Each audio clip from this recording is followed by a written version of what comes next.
Hello and welcome to the Collapse Experiment, where apparently my throat is still congested.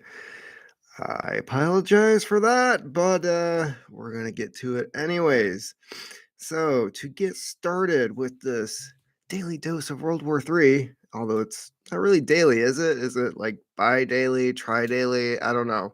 But in order to really get what is going on here, we're going to backtrack a little bit because some of the previous stories that we've already uh, talked about before have new revelations coming out, including a Chinese spy balloon gathered intelligence from sensitive U.S. military sites despite U.S. efforts to block it. Yes, that's where we're at with this. And I seem to remember quite a few people were referring to me as an idiot and a moron for thinking that Chinese spy balloon was nothing to worry about. Why do we care? Why are they sending it over?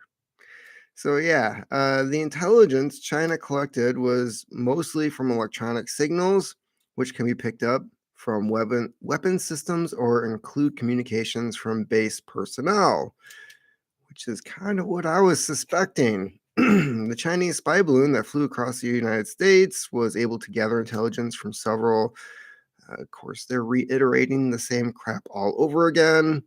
China was able to control the balloon so it could make multiple passes over some of the sites, at times flying figure eight formations, and transmit the information it collected back to Beijing in real time. The three officials said. Now, keep in mind, we actually do have programs to do the exact same thing. We do have spy balloons that we use. We just don't really talk about it. And a lot of people assume that we just use satellites, but satellites can only do so much. And when you've got a nice little cushy area that no one else can infiltrate, why wouldn't you use it? The intelligence China collected was mostly from, and they're reiterating the same thing again. The three officials said China could have gathered much more intelligence from sensitive sites if not for the administration's efforts to move around potential targets and obscure the balloon's ability to pick up their electronic signals by stopping them from broadcasting or emitting signals. That's not you're now having to work around the fact that they're spying on you, which that's not efforts to move around potential targets and obscure the balloon's ability to pick up their electronic signals by stopping them from broadcasting or emitting signals. Yeah, that's not cool. You shoot it down. You just shoot it down. That's what's happening here. Like you all of a sudden have to operate differently from how you've been doing things, and you're okay. This just goes to show that our systems are failing us. So yeah, they basically couldn't operate while this balloon is overhead. That's great. That's amazing. So yeah, that's what we now know the Chinese spy balloon was doing. Doesn't really answer any questions about the other ones that potentially were something else. So yeah, I really want to learn more about the one that fell in Canada that they can't find.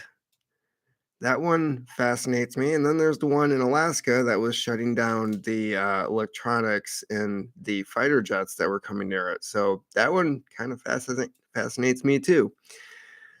Uh, and other news, U.S. Army deploys first hypersonic weapon division, which surprised the crap out of me because I'm pretty sure last time I checked, we weren't able to create hypersonic missiles.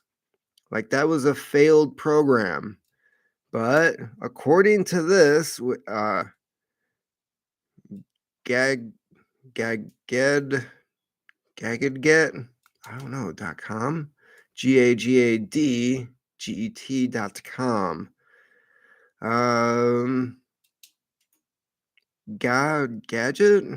Gadget, U.S. Army deploys first hypersonic weapons division with a launch range of more than 2,775 kilometers and a speed of 6,000 plus kilometers.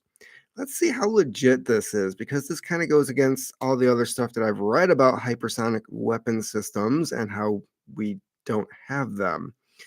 While the U.S. Air Force abandoned, okay, so they're starting with that.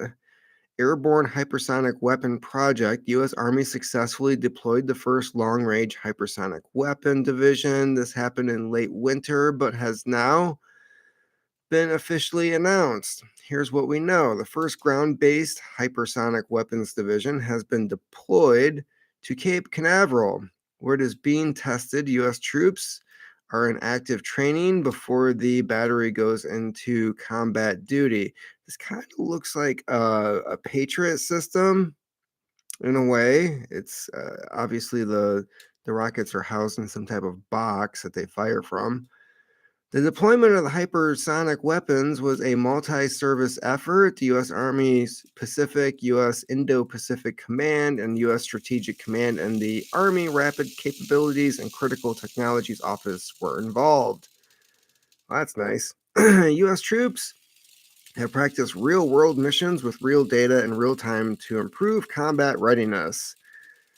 Good for you. They played video games.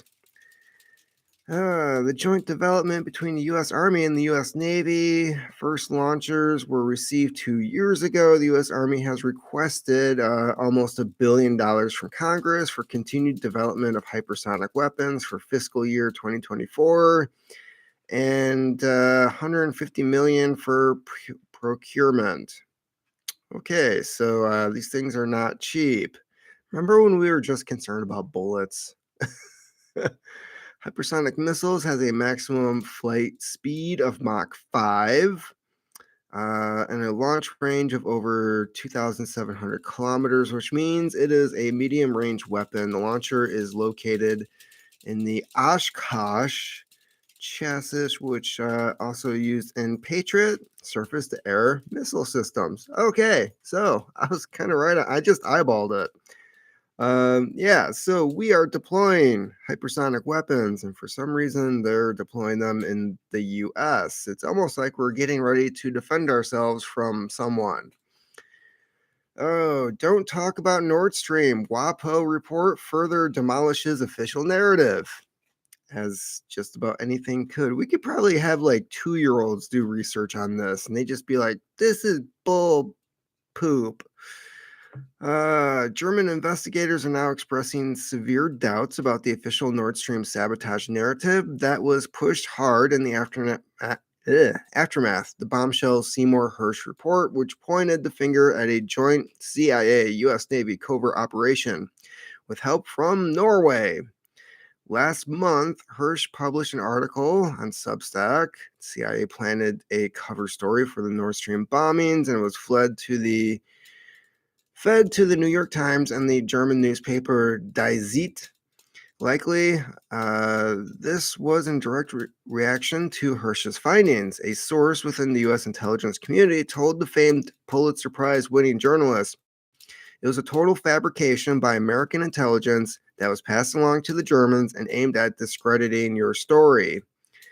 Yeah, I, for one, would put a lot more faith in Hersh figuring out what the hell happened than whatever the government decides to tell us. The favored narrative became one that said pro-Ukraine partisans did it in a rogue op, which none of that story makes any bleeping sense. None of it. It just, who came up with this? It's definitely one of those toilet bowl ideas that just, oh yeah, kerplunk, I've got an idea. Let's see here. Hersh has maintained this was by design concocted in order to shield the U.S. and Biden administration for ordering the operation. The Die Zeit report cited German officials to assert that the pipeline sabotage bombings were carried out by 6 people using a yacht rented in Poland that was owned by 2 Ukrainians. The details on this is fascinating considering they don't say who the people were because they don't exist. In the days that followed, several Western media outlets seized on the narrative and published similar articles, reinforcing the cover story. But now, a fresh, lengthy investigative Washington Post story published Monday is actually confirming many of Hirsch's conclusions. Indeed, the cover story is already fast unraveling. What's more is that the WAPO article bluntly states Western officials are not at all eager to talk about the Nord Stream sabotage because they did it and they got caught, suggesting to continue cover up in progress, or in effect, a limited hangout. Also, very telling is the Western accusations directed at Russia have long ago quieted down. Isn't that interesting? Obviously, Russia did it. Of course, they blew up their own pipeline. They're crazy over there. They're a bunch of raging alcoholics. Why wouldn't they? And then all of a sudden, they come out with this new story, which takes because they're like, who came up with this dumb stuff? You're fired. Below are some surprising and damning excerpts from the WAPO report, again, which reveal a dramatic narrative shift once again in progress. Doubts about the suspicious sailboat and ability of any entity without the direct backing of a government, which has the resources it means to be able to pull it off. But after months of investigation, law enforcement officials now suspect that the 50-foot yacht, the Andromeda, which was probably not the only vessel used in the audacious attack. They also say the boat may have been a decoy put to sea to distract from the true perpetrators, who remain at large, according to officials with knowledge of the investigation led by Germany's Attorney General. Remember when Germany was good at catching like anybody for any stupid thing? Experts noted that while it was theoretically possible to place the explosives on the pipeline by hand, even skilled divers would be challenged submerging more than 200 feet to the seabed and slowly rising to the surface to allow time for their bodies to decompress. Otherwise, you get the bends and you could probably die. More on the sailboat as decoy and evidence, which seems planted and overly obvious. Polish and Ukraine state connections. So, yeah, it goes into more detail, debunking the entire story. You can read that at thecollapseexperiment.com. Secretive tips given the German investigators, which were suspiciously concrete. Yeah, as the Nord Stream mystery has turned into an international game of Clue,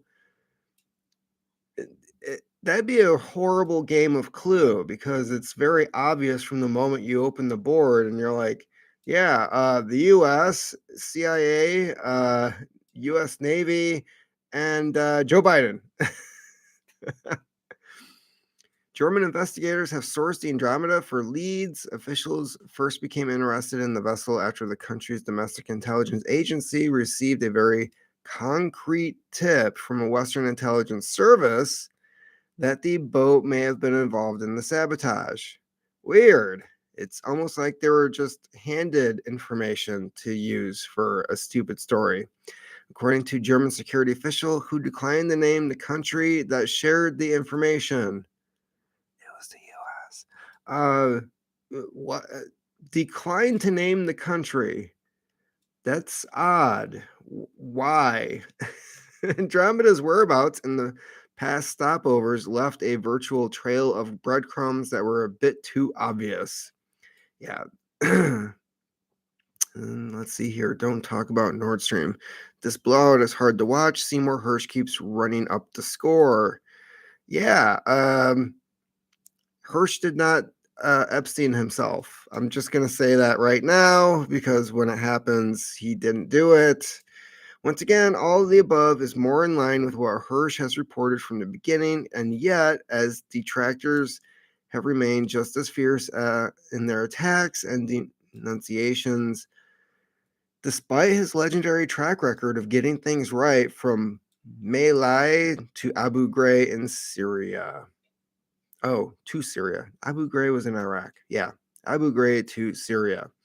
So yeah, more other journalistic outlets are backing Seymour Hersh's claims, and I didn't need Seymour Hersh to tell me who did this stuff. It was pretty obvious from the beginning.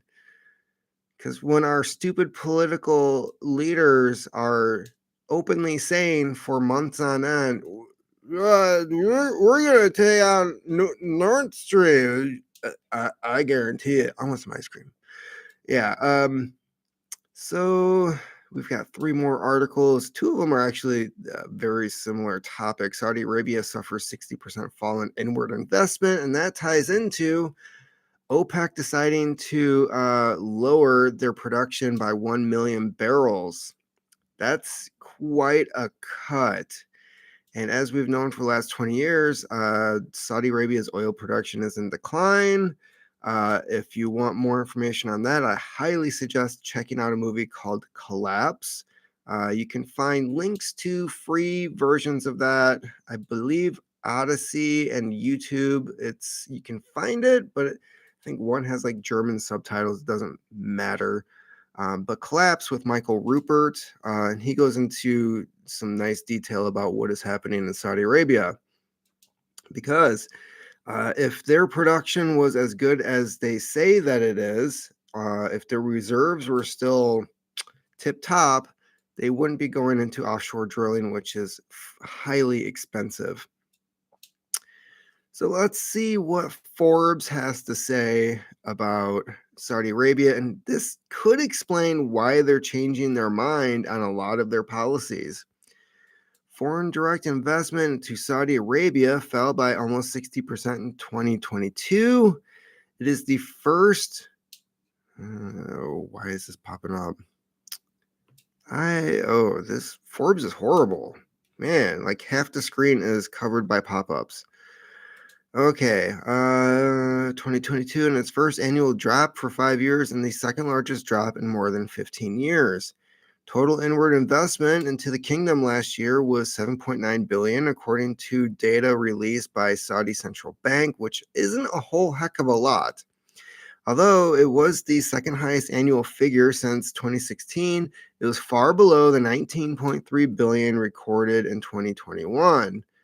That 2021 figure was the highest point in more than a decade and was largely due to the 12.4 billion deal by local oil giant Saudi Aramco to sell a large minority stake in its Aramco oil pipelines company subsidiary.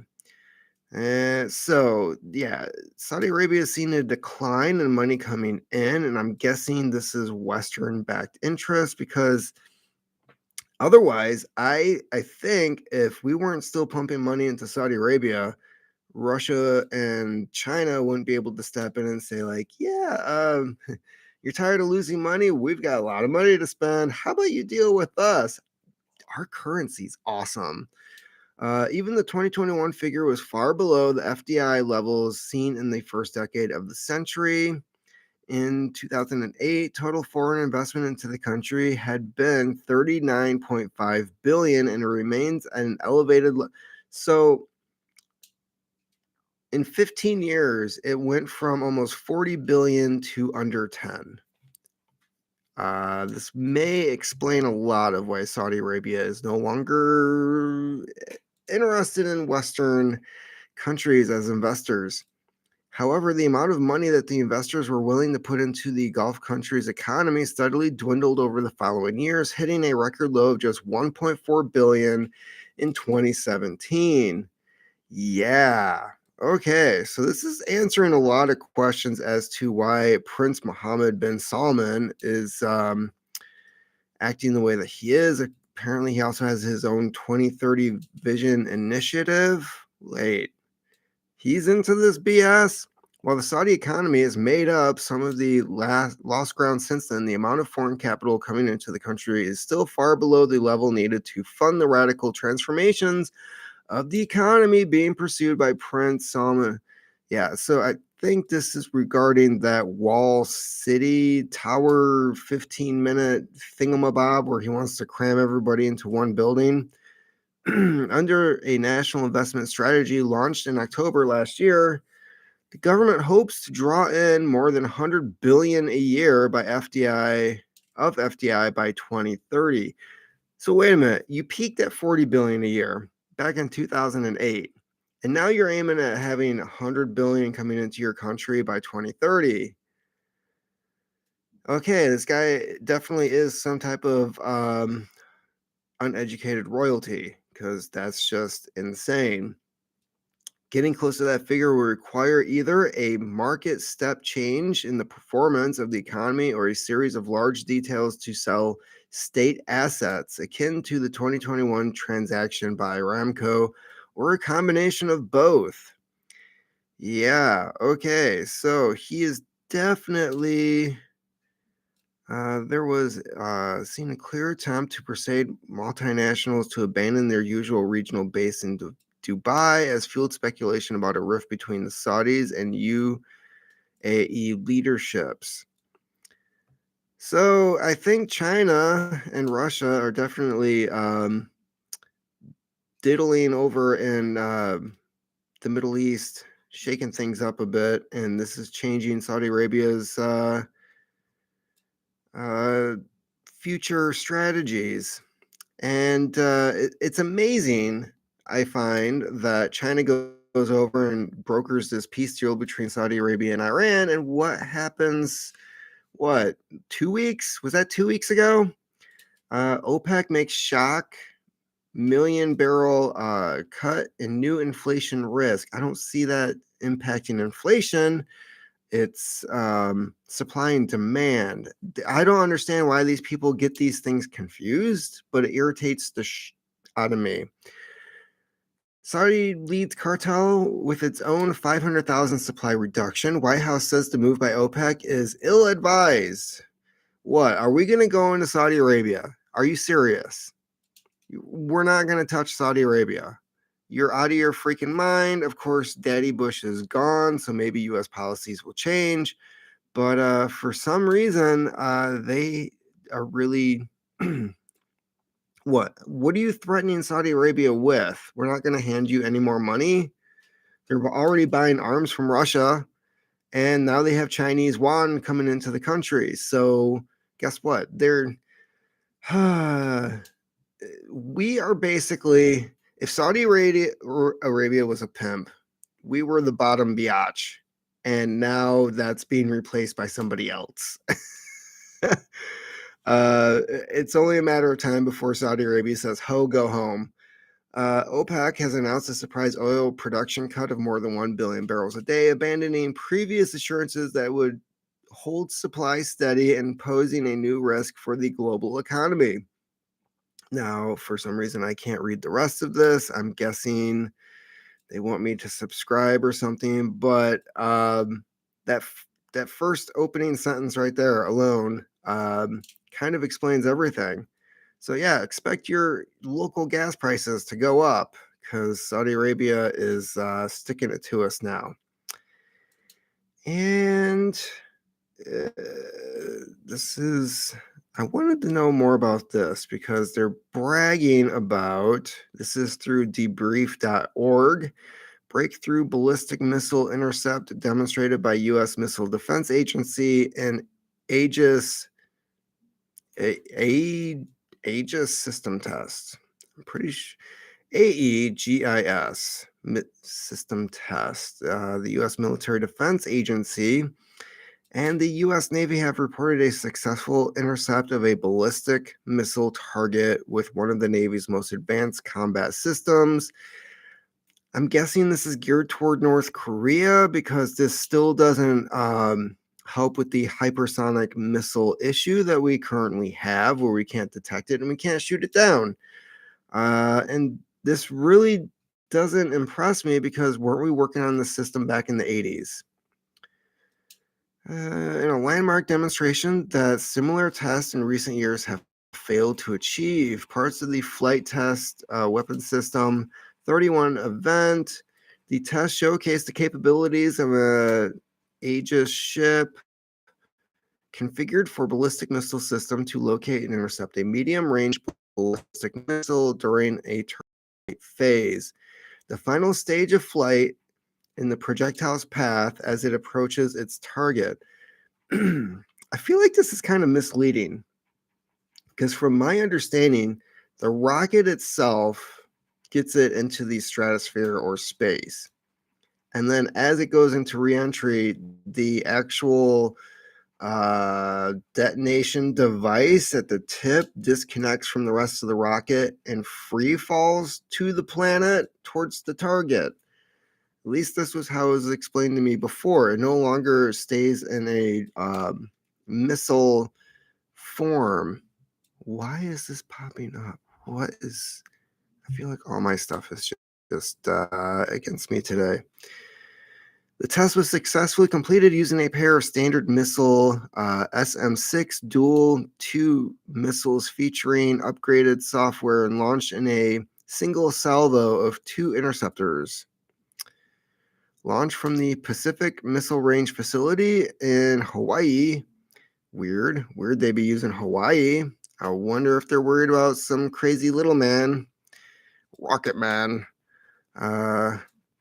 Target used in the demonstration was successfully intercepted by the SM-6 dual 2 missiles launched from abroad. The USS Daniel, Inauye,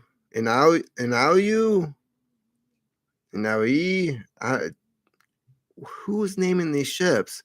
A USN Arlene Burke class destroyer named for the late U.S. Senator from Hawaii. Explains the last name. The SM-6, also called the... is equipped to carry over-the-horizon air defense capabilities for extended range anti-air warfare use, with capabilities that include defense against UAVs, airborne anti-ship cruise missiles, and a range of other uses. The DSM-6 featured the recent software upgrade, can also defend against short to medium range ballistic missiles. So it's not even really designed for that, from what I'm reading here. It marked the third successful flight test using the vessel equipped for ballistic missile defense, with the dual following its software up. Okay, so they're bragging about this software upgrade. Good for you. Let's just hope it actually works when it's needed. So yeah, that was really the last thing that I had here today. Although I am hearing from other channels that Marburg apparently is spreading across Africa. And we also have Joe Biden and Fauci yesterday telling people, well, we need to prepare for the next pandemic. And Fauci himself said something about 2024, which is weird because it's an election year. And what happened the last election year when rules were changed to get somebody else elected? Well, I'm just saying the timing is very fortunate with this. Where I thought bird flu was going to be the culprit, you have Marburg out there, which is not airborne, it's droplet. Bodily fluids. So if somebody coughs in their hand and grabs a handrail, you can catch it. There's a 21-day 21-day period of time where the virus takes hold, so you're not showing symptoms right away, although you've contracted it. Oh, and they're estimating it has a 50% rate of death, although anybody who's contracted this version of the virus so far in Africa has died, which in my math says 100% kill ratio in 21 days that you can spread the virus. So yeah, I don't know. Should this be something that we're... Yes, because everybody who's in charge seems to have their heads in places that are dark and smelly. So yeah, I'm actually kind of worried about this one. I thought they're going to do the bird flu. Who knows? It could be a combination of both. Maybe some weirdo in a lab is like, what if we combine the bird flu with Marburg virus? That would be pretty awesome. Why do I say things like this? It gives bad people bad ideas. So anyways, that's about it for me today. We're getting close to 30 minutes. I thought I was going longer than that. And I still have other things to do before I go to work. So hope everyone's doing well and keep on typing.